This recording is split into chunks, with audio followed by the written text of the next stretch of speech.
Good evening. Sorry, good evening, and thank you for joining us to this live debate for the election delegates to ALDE Party Congress 2015. As we all know, voting has already started on Monday, and it will be open until next Monday, 5th October, at 8 o'clock Brussels time. I'm Thalia Doka, individual member.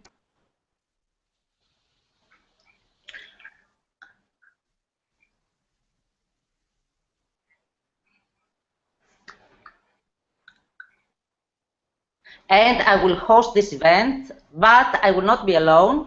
Maeva Chargos, also an individual member, will join me, and hopefully maybe Miguel Duarte also.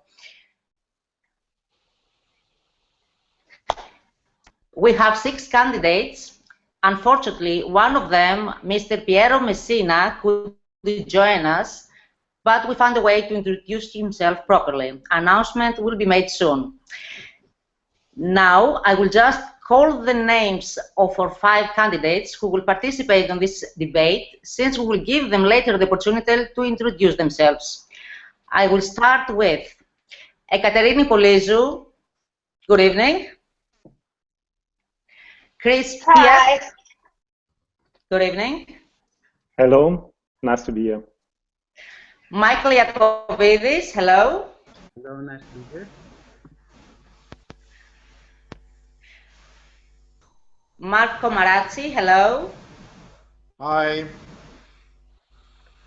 And Sid Lucassen, good evening. Good evening, it's an honor to be here. Okay.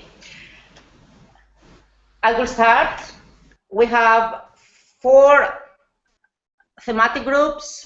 Our candidates will have 2 minutes to answer 1 question for every thematic group. And since we have only 1 female candidate, allow me to ask the first question to Ms. Ekaterini Polizou. So, first thematic group, general.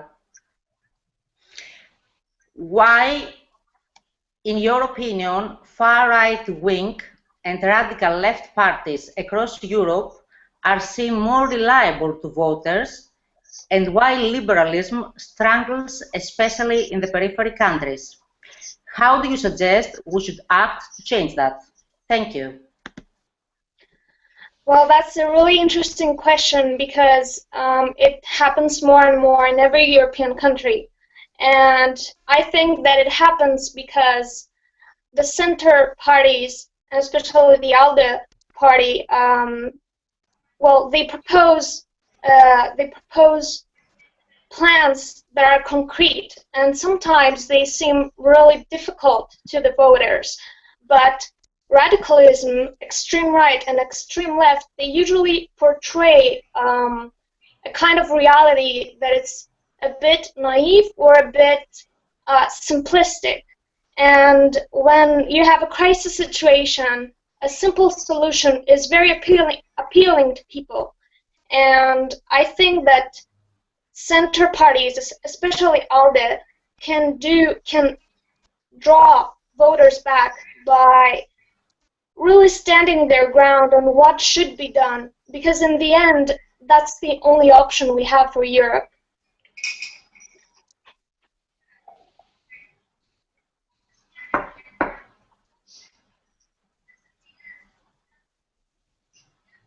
You can continue. I'm okay with my time. Thank you. Maeva?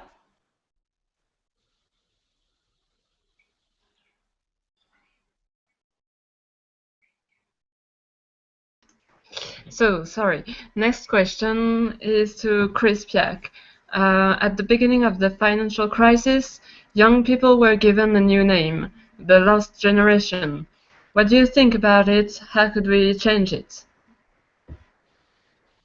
Yeah, Tavi, I'm an international recruiter, and I lived for nearly 10 years abroad in 5 different countries. And when I came home to Germany, I was really, really shocked when I learned how few German society appreciates the experience that people make abroad. And we have a very simple question actually at hand. We have very high unemployment in Spain, in Italy, in Greece, where half of the young generation is out of a job. And they are so well educated. They're actually the best educated generation that we ever had. And they have no chance to transform their theoretical knowledge into practical skills that can give them a good life. At the same time, in northern countries, like in Germany, for example, we have a huge demand for skilled professionals. So the obvious solution would be to bring these two groups together. But what I find very often is that even though companies urgently need these skills and these people, they are still in the old mindset of the industrial age. They're not open enough to try something new and to give people a chance to start working in English language and then learn the local language on the job.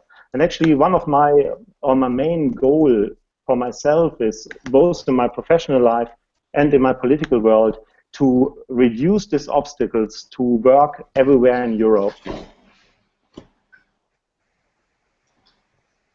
I'm sorry, there was a lot of noise, it was quite confusing.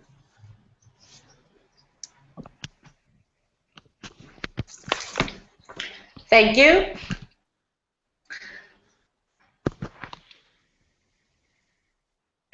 Have you finished, Chris? Yeah, I can keep on talking. Yes, please. But I want to give other people a chance. Yeah. You have 20 seconds left, please. Well, if I want to say, if I could change one thing in Europe, then it would be to reduce a lot of obstacles for labor mobility in Europe, because this is really what keeps people from fulfilling their dreams. And I hope that later in the discussion I will have a chance to talk a little bit more about that.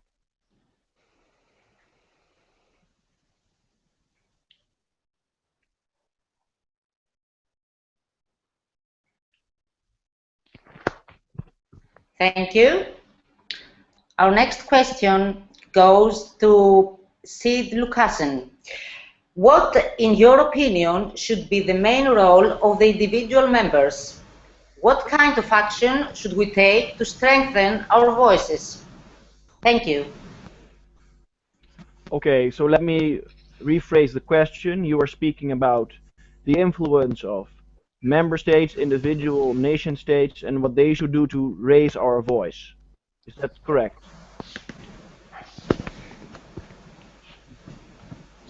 Hello, the question is what we can do to raise our voice, what we can do to strengthen our voices. Is that correct? Yes, please.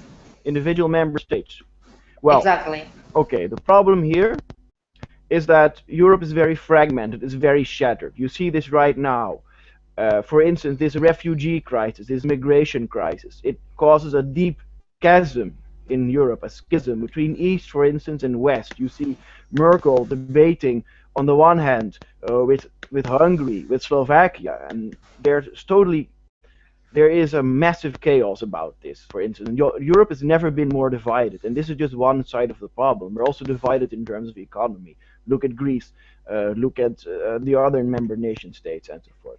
So before we can tackle these problems, what we need to do is to come together as Europe to recognize what unites us, because I think personally there's infinitely much more to unite us as nations, as member states, than that there is to divide us. And think of all these things that made us great as Europeans, our creativity, for instance, or ingenuity, or a unique way of looking at the world through rationalism, through entrepreneurship. And these are the core values that we should focus on, and they should ultimately bring us back together and tackle these problems together, and not every man for his own. Because if every man for his own continues, then who will profit? Ultimately, other powers will profit. Russia will profit, Turkey will profit, China will profit, and they will try to play European nations against each other. We already see this in Russia, that try to intervene in Ukraine, in Hungary, in all sorts of parties. We see this China that tries to intervene in Greece.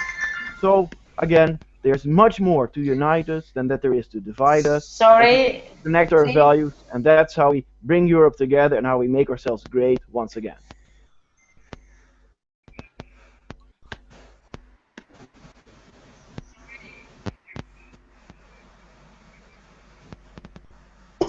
So thanks. Next question goes to Marco Marazzi.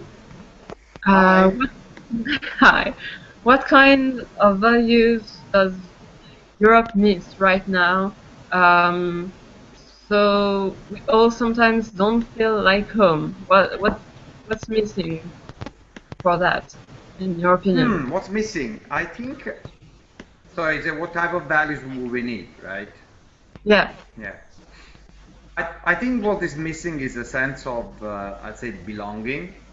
I think what is missing is a sense that we are all sort of like, in a way, we are all similar and we are all sharing, you know, the same difficulties, and we have to come out of them together. There is a sense of, I think, solidarity which is missing. At the same time, I think there is a whole vision of Europe as which has probably been sort of like not really what people were expecting, or maybe it's not been explained correctly to the people. I think there is a general sense that Europe is something that should help people with their problems. And, you know, frankly, right now, the EU has very limited resources to be able to solve all the problems that we are facing.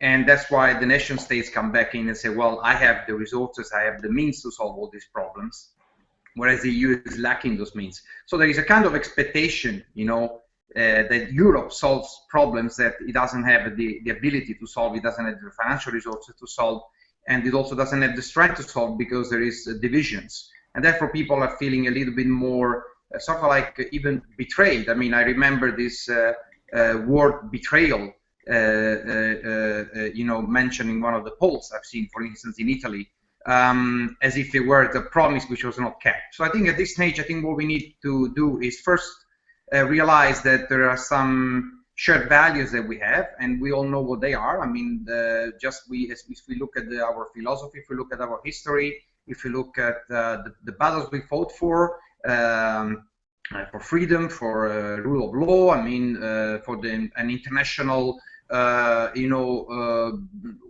a world which is not really only left to the more powerful, but is also managed by rules. So I think we have rules, we have values that we can share, and we have to stay behind them. Okay, thank you.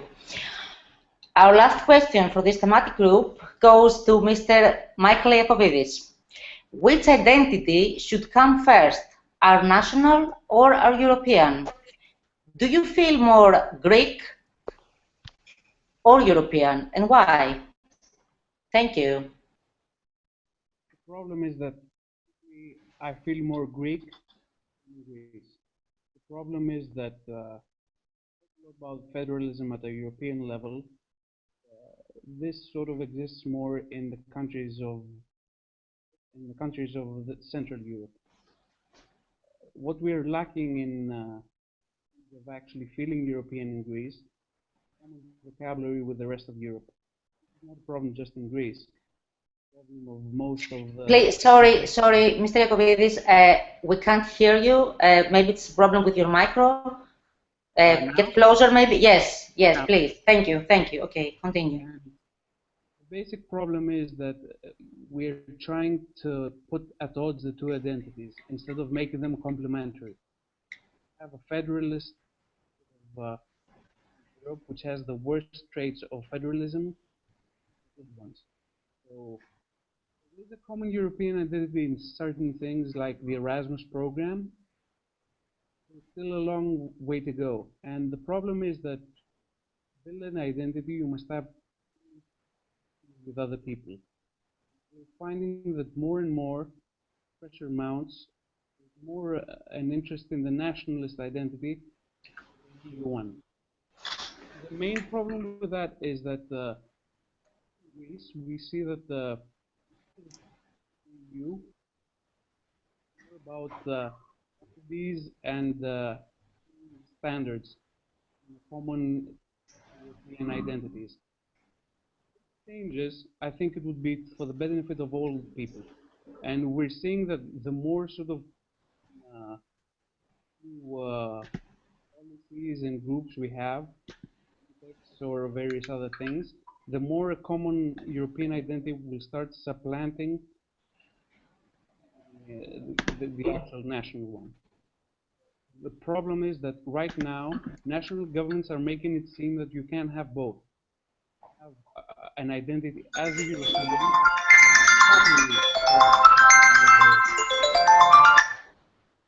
Thank you, Mr. Iacovidis.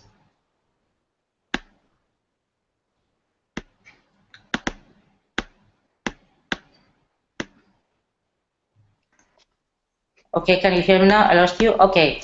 This was the end of our first round. Now we'll move to our second thematic group, immigration and refugees.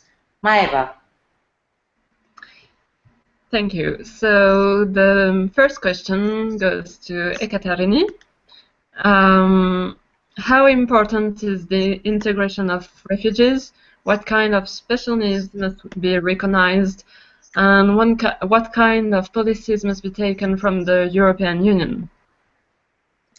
Well, first of all, we have to create a common European Union agency which will make sure that reception conditions are really good quality, and then the identification process will happen through this EU agency, because right now the system that we have, EU assisting the 28 national agencies, is really dysfunctional, and it makes the whole process very bureaucratic, and it takes too long for these people to either be accepted as asylum seeker, as a refugee, or to be denied that.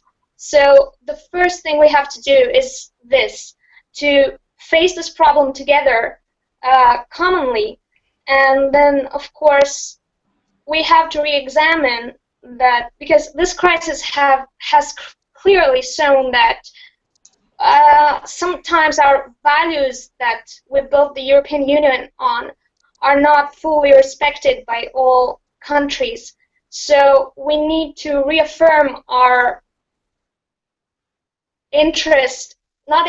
but our determination to secure freedom for everyone and respect for all human beings, no matter where they come from, and especially when they come from war zones, to make sure that they have a place to stay here.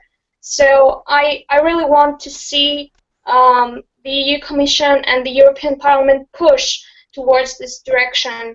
We need to have a common EU agency to make sure that everything goes by the top standards. Thank you. Thank you. Our next question goes to Chris Piak. Do you support a European program for integration of migrants? How easy would that be if young professionals work in English? What tools would you suggest to connect the cultural differences between the migrant and the country he chooses to work in? Thank you. Thank you. It's a lot of issues for 2 minutes to cover. First of all, let me start by saying that for me, Europeans who work in other EU member states, for me, they are not migrants. If I move from Dortmund to Munich, or I move from Munich to Barcelona, I'm still in the European Union and I'm a citizen. And I believe that we should have the right to use all our rights as citizens wherever we go.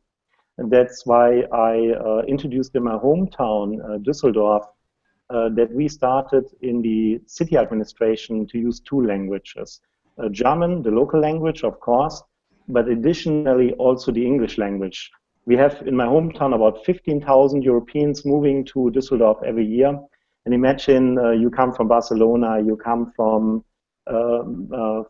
Athens, you come from Rome to move to Germany, and you have to deal with the gruesome German bureaucracy in German language, as it is right now the case. This can drive even Germans insane and foreigners even more. And the second big obstacle to really have a successful integration is, of course, to have a job. Because without a job, you can't live a self-determined life. And here, there's a lot of things we have to do. For example, my company, I'm an international recruiter. We analyzed the complete German job market. There are 600,000 open jobs today in Germany, but only 3% of them are offered in the English language. And this leads to absurd situations. Just recently, I had a candidate being rejected. Why? She made her bachelor in Africa and her master in a university from Great Britain. And the recruiting lady rejected her on the basis that she can't evaluate this foreign education. But the UK education was from Cambridge. So this is bad for everyone. Thank you. So if I can say one last sentence, I would help companies to hire people in English and let them learn the local language on the job to solve also the unemployment problems in Europe. Thank you. Thank you. So next question goes to Michael. When it comes to integration in Europe, do you believe that the problem is a matter of religion? Should we take religion to a political or national level? That is based on tolerance and Western values, so religion should be free. And rules of Western society, rules of Michael, I'm sorry to interrupt you, but you still have problems with your sound. We can't hear you. Sorry, properly. now? Yes, now it's much better. Please continue. Be respected, and religion should be respected. Secular, non-religious state within Europe, provided that the values and the laws are respected, equal rights to religion. These are not Sorry, I'm really sorry to interrupt this, but yeah. It's very difficult to understand what you're saying. I think you should always be, yes, unfortunately. Okay? Okay, thank you. It's quite simple. As long as the rule of law is followed at an EU and a local and national level, religion should be free. Rules are respected, like the ages at which people should marry, the freedom to practice religion, the basic freedoms should be followed. One of the founding principles that should have their own laws in respect to the religion level, basically. Michael, please stop. Stop. Okay, again. No, you still have time, but we can't hear you at all now. Well, I don't know the rest of you. Can you hear him? I can't hear him at all. No one can hear you. One more time? Yes. Now? But yes. That's much better. Okay, could you follow another question? So I'll go redo it basically because I reset basically the laptop. Okay. Yes, but definitely. Okay, we'll come back. So our next question goes to Mr. Marco Marazzi. Would you exchange your candidacy? Okay. Would you exchange your candidacy for ALDE individual members delegate to become a Syrian refugee coordinator? If yes, what would be your first actions? Thank you. A Syrian elected coordinator? Exactly. Ha! Well, if I became a Syrian elected coordinator for what exactly? For ALDE? Yes, but you wouldn't be an individual member delegate, but a Syrian refugee coordinator. What would you do to help those people and to deal with this crisis we face? Thank you. First of all, there are a number of things that can be done to help the Syrians. Well, first of all, there is short-term, medium-term, and long-term. I think short-term, we need to be able to distinguish between asylum seekers and other migrants who don't have right to asylum, and we need to be able to be faster in processing the asylum request of those who have the right. That's what the problem we are facing right now. I've launched with other people an initiative called Common Borders, which was precisely aiming at this point. We are faced, countries like, especially the southern border of Europe, are faced with influx of migrants, which sometimes, you know, are asylum seekers, but they're also people who don't have any right to asylum, and they're just economic migrants. So I think the problem is that everybody applies for asylum, and this slows down the entire asylum, you know, process. And so therefore, the first thing I would do is that I would try to make, as like Katrina was suggesting, you know, have a European agency which sort of like simplifies and actually speeds up the asylum application for people who actually are coming from zones like Syria. I think Merkel did something by saying, you know, we're going to get all the Syrians regardless of where they landed, you know, whether they, you know, entered Italy or Spain or Greece, we're going to get them. So yeah, well, you should allow me a few seconds more. Okay, please. Of course, please. Because we had some clarification. I think the second thing I would do, which is a little bit more medium to long term, is actually I would have the EU play a little bit more of an active role in trying to find a sort of like solution to the Syrian problem in Syria. Now, so far, the major player being the US and Russia, and it's unbelievable that we let them, you know, run and decide what the future of Syria should be, since it's our doorstep. Thank you. Well, Maeva, again, the question for Michael. Yeah, so when it comes to integration in Europe, do you believe that the problem is a matter of religion? Should we take religion to a political or national level? Okay, can you hear me now? Of course, crystal clear, finally, yes. Please. So, the problem is that there is no problem with religion in Europe. There is a framework of laws at the national, at the European level, which allows you to practice religion freely. These values are respected and the rule of law is respected at an EU level and at the national level. There should be complete freedom of religion.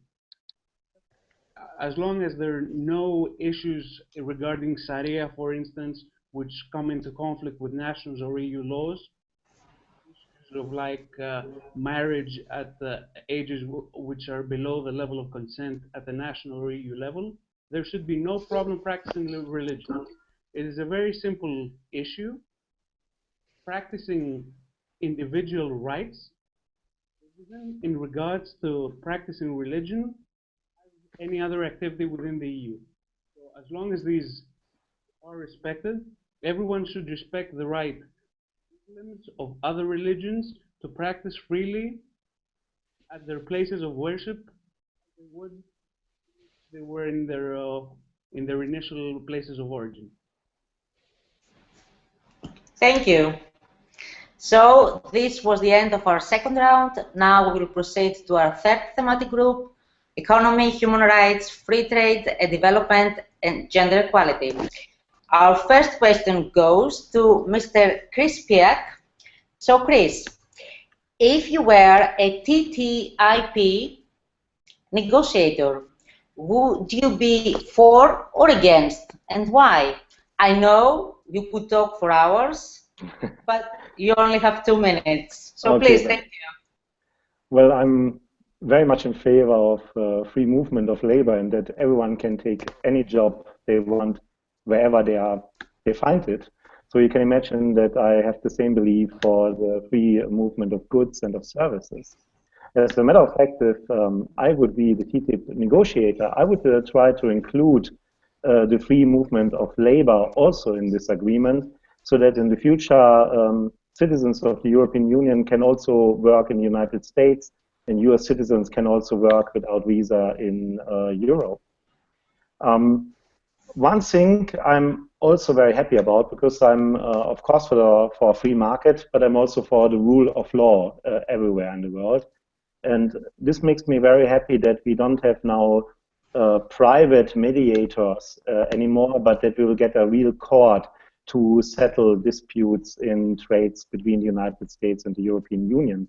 And I'm especially in favor of the idea to develop these courts into a worldwide court of trade, because I think this could help to establish some ground rules that in the end will give everyone security to deal and work all over the world, and therefore help to make all of us more prosperous. Thank you. So next question is for Michael again. Do you believe that the current financial crisis represents a crisis for liberalism, free market, and capitalism values? No, I don't think so. I think the opposite. The crisis basically is based on the state trying to fix things by subsidizing. You can basically see how badly this is going here. They have decided after the third memorandum right now we're at, we have an intergovernment agreement switching reforms for taxes. What is happening is that they're taxing the free market, which isn't actually free in Greece, to subsidize an aging state, pensioners, and civil servants. This is not just a Greek phenomenon, this is quite common. And they're bolstering institutions like banks in a manner more akin to state-owned businesses. And what is happening is that in the end, there's a transfer from free markets, which are basically state-owned, more or less, being paid by the state, but they're also not state-controlled. So we're getting into this new era of statist capitalism, where the state is basically using on a national level of basically funding as a credit card, bailout, various other institutions that are deemed too big to fail, and basically doing the opposite of what free market is. So there's protections at specific points within the free market system, none in others. So there's a great feeling of inequality in medium enterprises in Greece, which derives from this, and this is giving food to both the extreme right and left wing. Okay, thank you.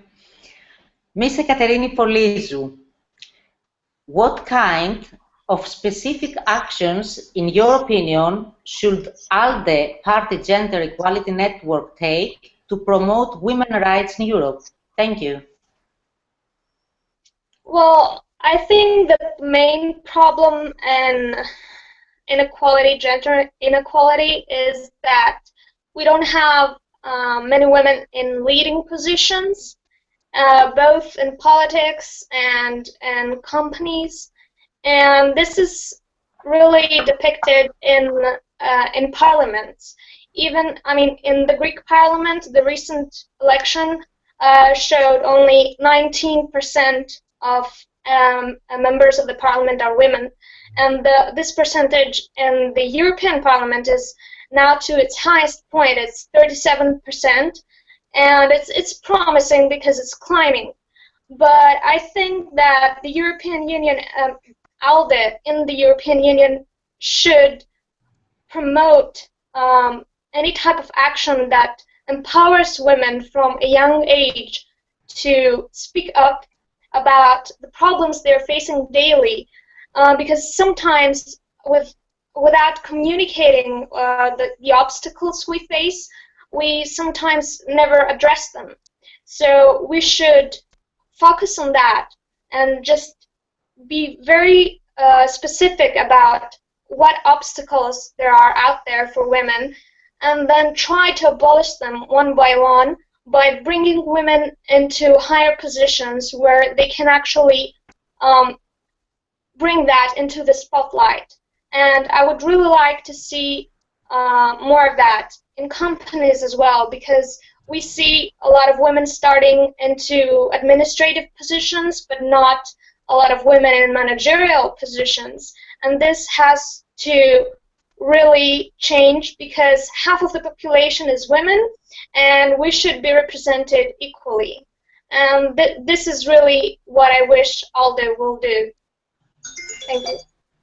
Thank you, and I totally agree with you. Okay, our next question. No, sorry, Maeva, it's your turn. Sorry. Yeah, so next question is for Sid. Which should be the role of men in gender equality? Should they also take part, or is it just a women concern? Before we start, I was not asked a question about migration. Is that a problem, or is this just according to your schedule? Oh, no, wait. Yeah. Okay, yes, here's the question for you.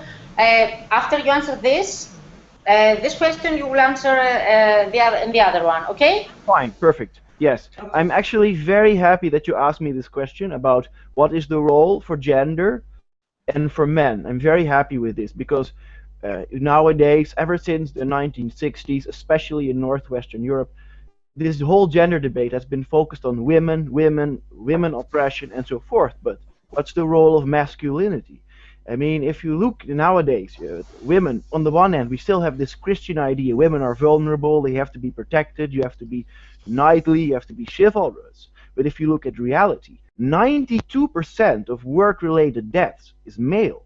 92% of everyone who dies on work is a male, for instance. Why is there no attention for this? Because for men, for our masculine tradition, if something bad happens, if we get hurt, we don't complain. We have to man up. We have to be tough. We have to not demonstrate it.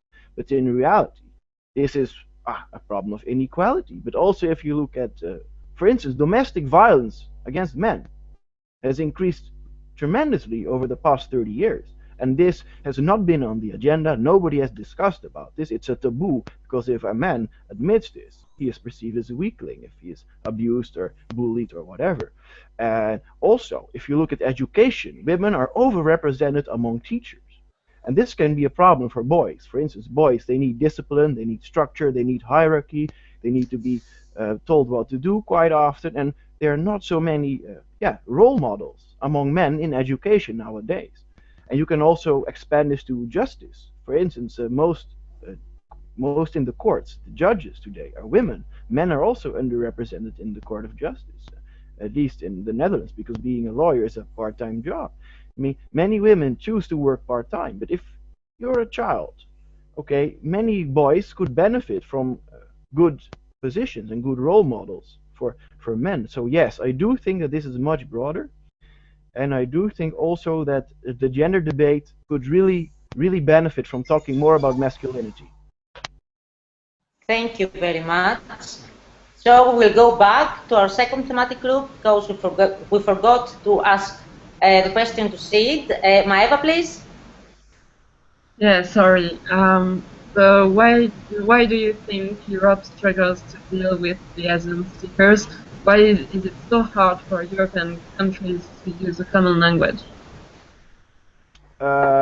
Yes, that has to do very much with different structural history of nations. For instance, Merkel, she says, oh, we are a hospital nation, we are a very old nation, so we welcome you young men, we welcome you, come to Germany, we're rich, we want to share our wealth.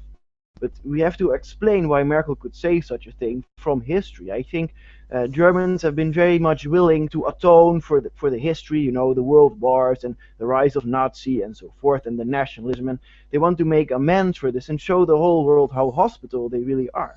But what she's not taking into account with is that Europe is not able to deal with this massive immigration of millions and hundreds and thousands of people coming. So yes, I do think we can benefit from immigration, especially highly skilled immigration, people who bring a lot to our communities. But now it's too massive, and the difference here is also culturally. If you look at Eastern Europe, for instance, Orthodox nations, Christian Orthodox nations, they are very much more protective of their identity, of their Christian identity. For instance, in Cyprus we see it in Bulgaria. Their Christian identity is very important for them.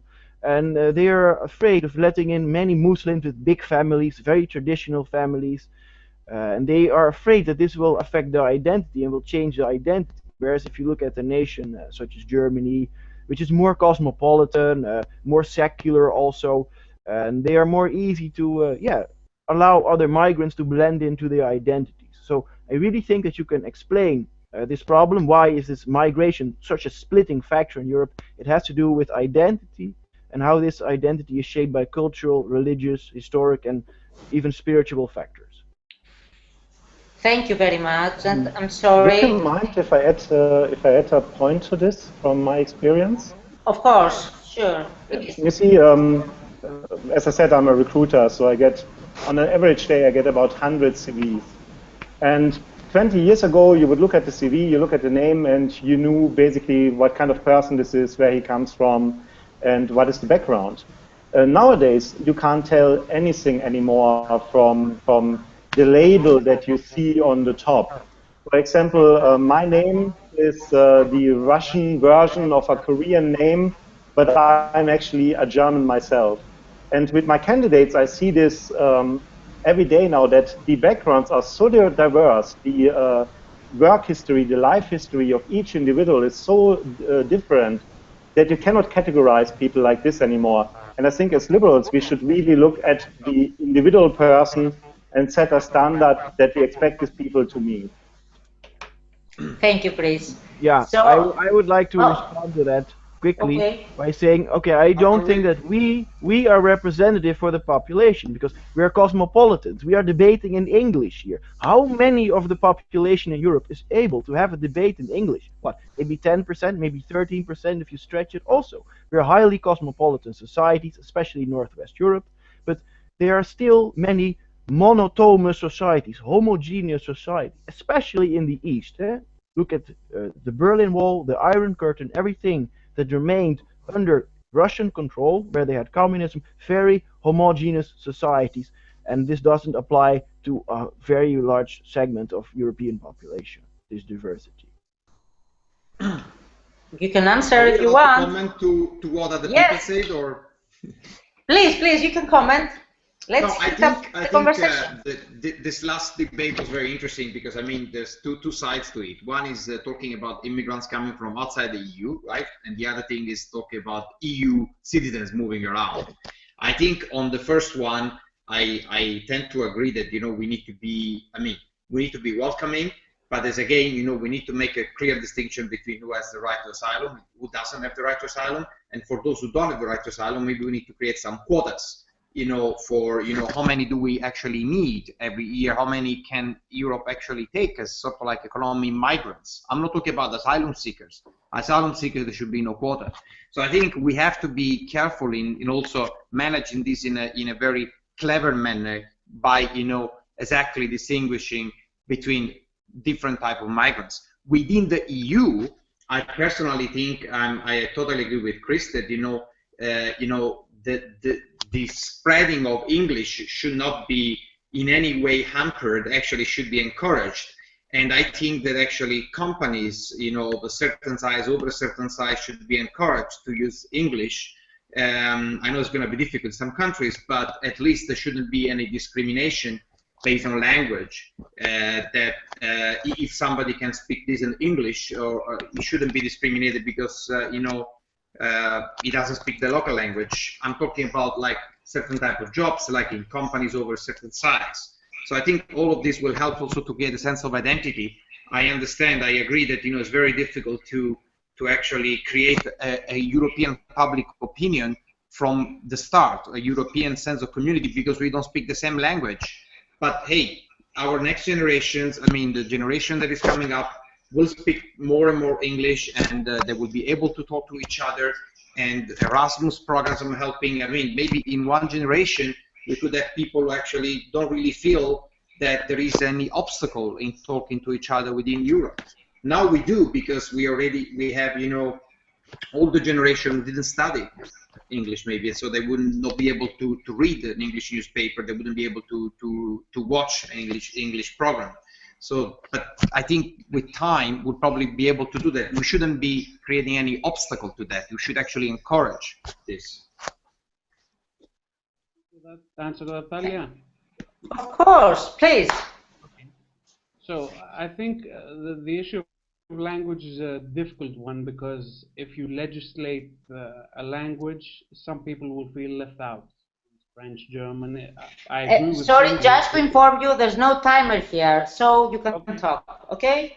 So the main issue if you want to forge a European identity is to have EU presence within national countries. And I know this is something that people within Central Europe don't understand that much, because you go from the borders of basically Belgium to within the Holland or Germany, and you're there. Common European identity. We're discussing Actually, for me, some things with the immigrants in Leros, for instance. Told me a very interesting story. One of our Dutch individual members there, who was there as a volunteer, he said that there is a small frontage contingent there that is 5 days out of the week. One Dutch guy, two people that speak all the Pashto languages as well as the Arab languages. So in the 5 days when Frontex is there, there's this clear distribution of who's from Syria, who has come from Morocco via plane to and then there, and they know who's a refugee and who's an immigrant. The last 2 days, when it's just the Greek police that is not trained to do these things, percent of the people there are labeled as Syrian refugees. So there are specific competences that the EU should take over, that these are EU issues and that they have the resource to deal with them. And this would actually help in places like Greece, the common EU identity. That we don't allow federalism, such sort of structures, the more we give ground to sort of more nationalistic impulses within the EU. Well, can I say something about that? Because for me, Of course. it's not about the, I mean, we mix now three issues: the language, immigration, and refugees, which are separate issues. Yes, you're right. When we talk about languages, for me, this is not about a common European feeling. This is about very practical needs. Because you see, I see all these young people from Greece, from Spain, from Italy, also from France. Someone has the microphone on, and I have a lot of background noise here. And I see them at the airport in Berlin when they are heading home, and their head is down and their shoulders are down. Why? Because they are here for 6 months and no one gives them a job, even though they are perfectly qualified to do any kind of job. If you're a software developer, it doesn't matter which language you speak. It matters what kind of code you write. But as long as companies insist that you have to know the local language fluently before anyone will give you a job, there is no freedom of labor in Europe. This is all in theory, but not in practice. And if you want to change this, then you have to make it a rule, and you have to make it clear that everywhere in Europe you should be able to start in English, and then of course when you decide to stay, then you should learn the local language. But let's face it, most of us will in their lifetime, we will work in 4 or 5 different language countries. We will work in 4. Talia, if I also may say something to this. I think we have Please. Just let me finish one sentence and then I will be finished. Sure. Most of us will work in their lifetime in 4 or 5 countries. And we will decide to learn the local language in the moment when we feel home and welcome and decide to stay, but not before. That's why Europeans must have the chance to start working in English in any country in Europe. Yeah, I think I hear some really good points here. I do think we have to distinguish between 2 categories, because a very basic question. I mean, why would an asylum seeker come here and start to work in English for a multinational company? We have to distinguish between 2 categories. First of all, a highly skilled labor migrant, someone who's highly educated and who has benefit from, can work in Berlin or can work in Prague or whatever. He's highly mobile and highly skilled, highly educated. For him, the nation state is not so important. He is very, very mobile and can travel around. And then there's a very large group of lower skilled, also many labor migrants, because let's face it, many of the migrants who are now from Syria, many are not from Syria. From Eritrea, there are many migrants from Pakistan, Bangladesh, countries that are completely aside from the Syrian conflict, are giving many refugees to Europe. We know that automatism, technology, takes away many low skilled jobs out of the economy. Think about the web shops, for instance, or the digital banking, which removes the person working in front of the desk at the bank, and the 3D printer and so forth. Yeah, so many jobs, lower skilled education, transport jobs, whatever, will be replaced by technology. That means there is a smaller margin for lower skilled work, and these are people who are most susceptible to nationalism and to extreme left ideas. Why? Because they feel concretely threatened in their existence. They feel that their jobs are being destroyed in the market, and these are the people who are veering towards these extreme sides. We are not dealing with liberal cosmopolitans here who can easily travel around, who can work in Berlin, can work in London, can work in Barcelona. That's not the core group we are dealing with here. And finally, I also want to point out the European identity. I mean, how important is the European identity for a migrant who comes here? Because let's face it, most of the migrants, they don't want to be in Bulgaria or Romania. No, their European identity is not so important because they prefer to be in Germany, Netherlands, and Denmark or Sweden because of welfare states. Okay. Any comments? Thank you. Okay, so we'll go back to the third thematic group, because there's one question left for Marco Marazzi. So, Marco Marazzi. Yes. In your opinion, how should Europe deal with human rights issues, and how should liberals overcome conservative and socialist parties to better promote human rights? Well, I think there are two sides to the question. I think is what do we do about human rights within Europe? And I think, you know, of course, we have a charter, and the charter should be complied in full. We have to, I mean, Europe is attractive to all these migrants also, not only because of its proximity to the areas where they're having troubles, but also because it has a very high standard of, you know, respecting the rights when they come here, the rights, for instance, to practice their religion. So I think Europe wouldn't be what we call Europe if we didn't, you know, have very high standards in human rights. Now the question is more complicated one, is that what can Europe do when you're dealing with states who don't respect human rights? Should we deal with them at all? Should we try to influence their changes towards the better? Well, we have seen attempts, you know, to sort of like bring democracy, or, you know, to bring, yeah, essentially democracy into places where, you know, maybe this has backfired or it doesn't work the way that we were hoping. I think Europe needs to be an example. It needs to continue to be an example of the highest level of human rights protection, so that the other countries would actually look at it as a beacon, or as a sort of like an example, as something that should be imitated. I do not instead endorse, I mean, I do endorse, I mean, supporting, you know, in other countries where human rights are not respected, you know, movements or you know, like, you know, groups that fight for human rights. But I definitely do not support, for instance, you know, enforcing human rights through invasion or military, you know, action or any sort of like that, of action like that. So I think, well, socialists, conservative, and liberals are all have a shared interest in keeping Europe the way it is. I mean, and not falling backwards to, you know, 100 years ago or 150 years ago. And I think this is something that probably I think all have an interest in doing, liberals more than the others, but also the socialists, the conservatives. So I don't think it should be a shared battle to keep the standards very high. Okay, thank you. So this was the end of our third round. Thank you. We still have one question. It's the same for all the candidates. Maeva, would you like? Yes, so the question is, why should we vote for you? And I don't know who will start. Well, I think we should start with, with our female candidate, Ekaterina Polizou, please.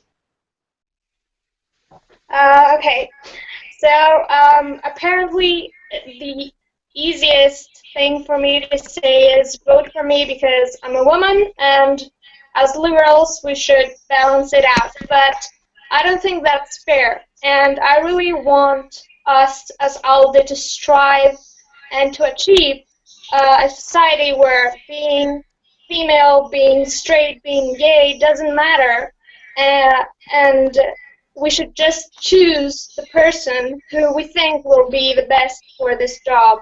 And I'm really confident that everyone in this debate and the one person who couldn't make it today will do great in representing the individual members in the Congress.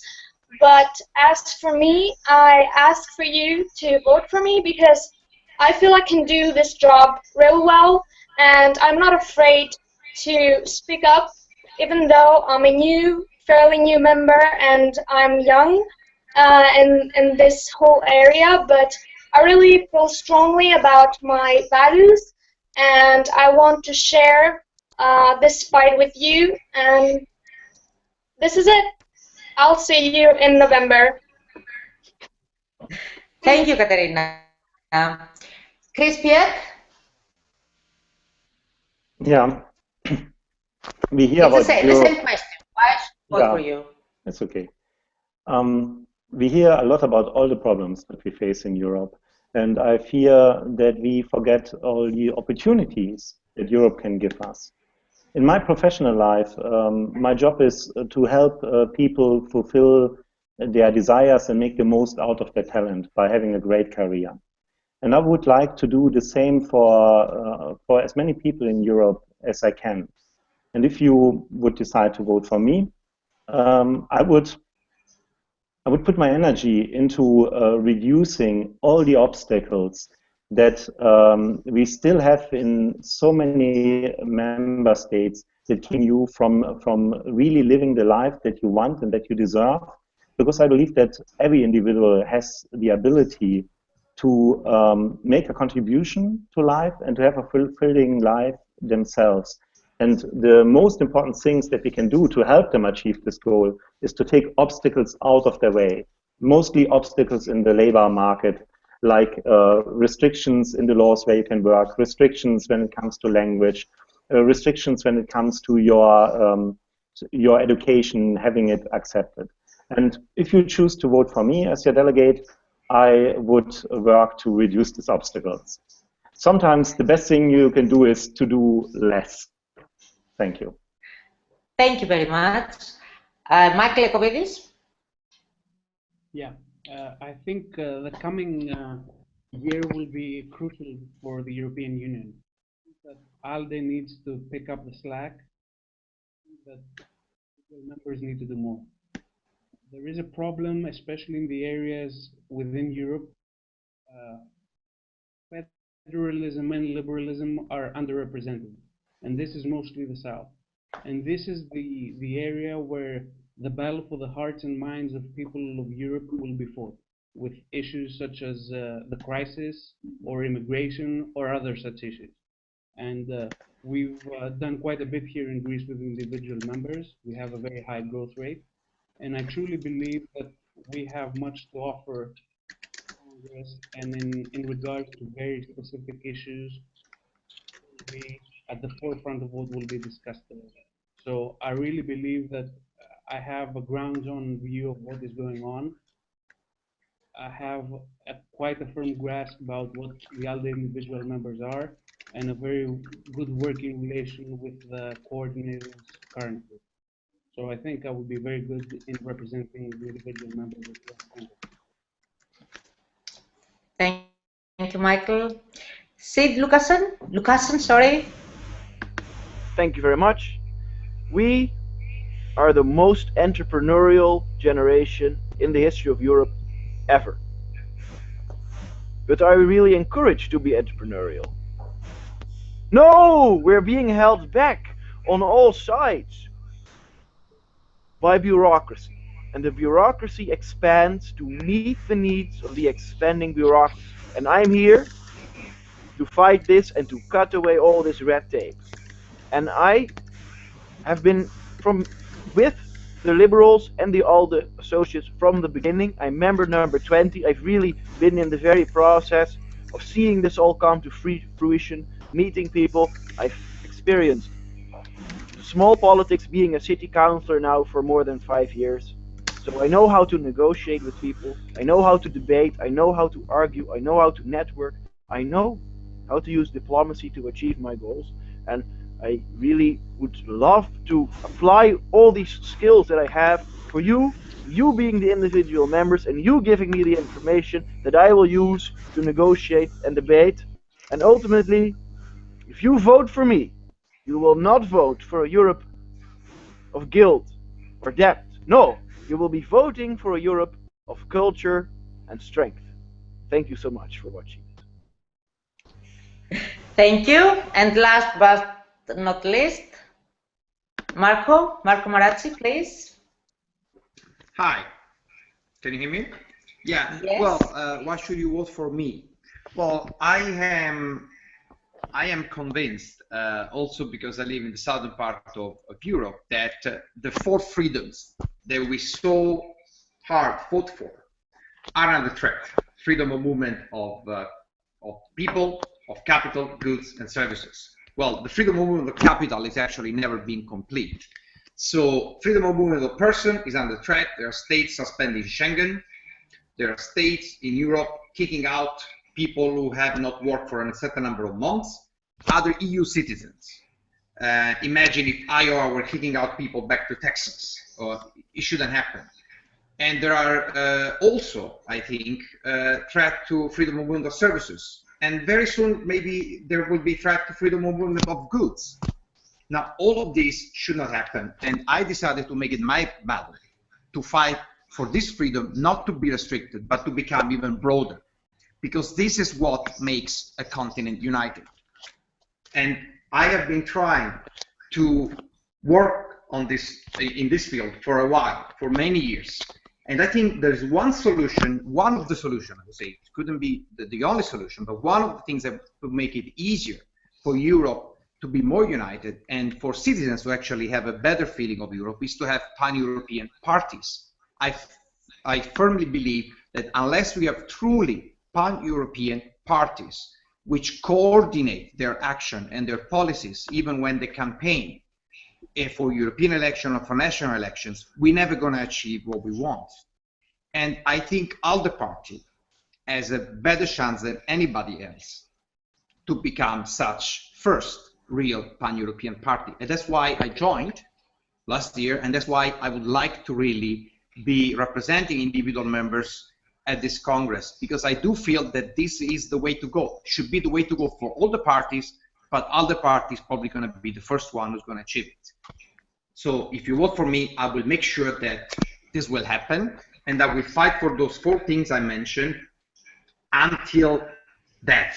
Thank you. Thank you, Marco. So that was the end of our 4th round and our debate as well. Thank you for accepting our invitation, and I wish you all good luck. Maeva, would you like to say something?